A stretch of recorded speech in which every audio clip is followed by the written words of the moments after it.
Di belakangku ini adalah kapal terbesar di dunia. Pada tahun 2010, kapal ini dinobatkan sebagai kapal terbesar di dunia. Kapal ini namanya Norwegian Epic, dan ini milik perusahaan company di mana saya bekerja saat ini. Beberapa tahun yang lalu saya pernah dikontrak di kapal ini. Kapal ini memiliki panjang sekitar 329,45 meter dengan lebar 40,64 meter dan tingginya sekitar 61 meter atau bisa disebut dengan 200 feet. Kecepatan kapal ini bisa mencapai 22 knots atau sekitar 41 km per jam. Dengan kapasiti 4.100 orang, tetapi double capacity ya. Ya, dan krunya bisa mencapai 1.724 kru di dalamnya. Sementara bobot kapal ini beratnya bisa mencapai sekitar 146,495 Newton. Kalau ini adalah kapal terbesar di dunia pada tahun 2010, pertanyaannya, apa sih kapal pesiar terbesar di dunia saat ini? Lanjut part 2, salam satu jangkar. Sejak tahun 2018 hingga saat ini, kapal pesiar terbesar di dunia dipegang oleh perusahaan milik Royal Caribbean International.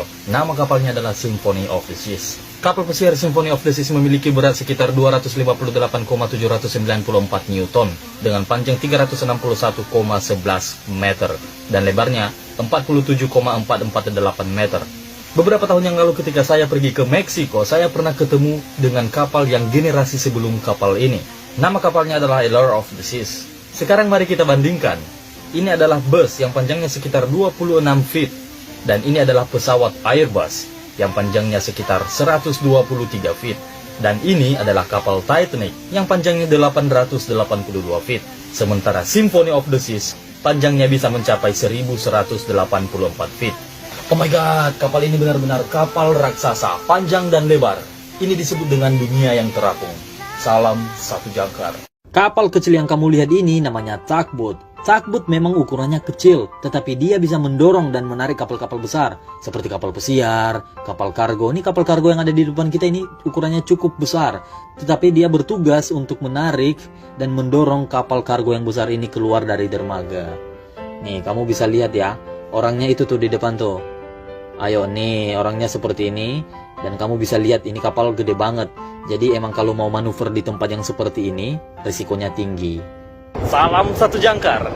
Bagaimana jika ada salah satu penumpang kapal pesiar atau kru jatuh ke laut?